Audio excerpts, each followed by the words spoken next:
Merci beaucoup. La parole est à Pascal Lecamp pour le groupe démocrate et pour 1 minute. Merci, Monsieur le Président, Monsieur le Ministre. Au risque de me trouver ou nous trouver insistant, je voudrais revenir sur le Mercosur de manière un peu plus technique. Au regard de la position claire et ferme que vous avez réaffirmée, que nous partageons tous, on a porté une résolution à l'unanimité l'an dernier, vous l'avez voté, vous étiez là. Pareil pour Madame Prima au Sénat.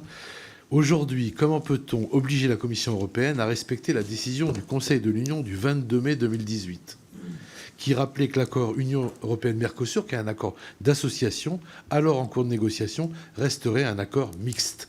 Le sujet, il est là. Donc un accord qui doit être voté à l'unanimité et ratifié par le Parlement français. En d'autres termes, peut-on empêcher la Commission européenne de découpler le volet commercial de l'accord d'association ? Moi, je suis un Européen plus que convaincu. Je suis inquiet du pouvoir que prend Mme von der Leyen depuis sa réélection, qui semble vouloir contourner les règles du traité de fonctionnement de l'Union, qui est la Constitution de l'Europe. Deux autres petits points. Qu'y a-t-il dans l'instrument additionnel négocié ? On n'en sait rien. Il a été annoncé au moment de la reprise de négociation en janvier 2023. On n'a pas d'informations là-dessus. Et enfin, comment se sont déroulées vos négociations en aparté sur le sujet hier à Bruxelles ? Merci beaucoup, Monsieur le Ministre. Merci, monsieur le député. Vous avez parfaitement raison, parce qu'en fait, au fond, il y a deux enjeux. Il y a l'enjeu du fond de l'accord, celui qu'on mentionne le plus souvent, sur les clauses miroirs, sur les normes environnementales, sur la question de l'équité commerciale.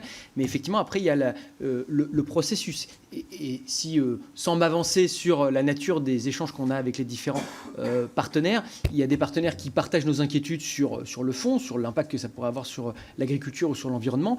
Il y en a d'autres qui s'inquiètent, effectivement, comme vous l'avez souligné, du découplage et donc du fait que la Commission pourrait revenir sur le mandat originel qui lui est donné, découpler la dimension association de la dimension commerciale pour contourner l'unanimité. Nous, évidemment, nous nous opposons à cette démarche et c'est l'argument qu'on fait valoir auprès de nos partenaires pour pouvoir obtenir une minorité de blocage, je dirais au Conseil et puis aussi au Parlement européen qui aura à se prononcer sur le sujet. Merci beaucoup. La parole est à Sylvie Josserand pour le groupe Rassemblement national.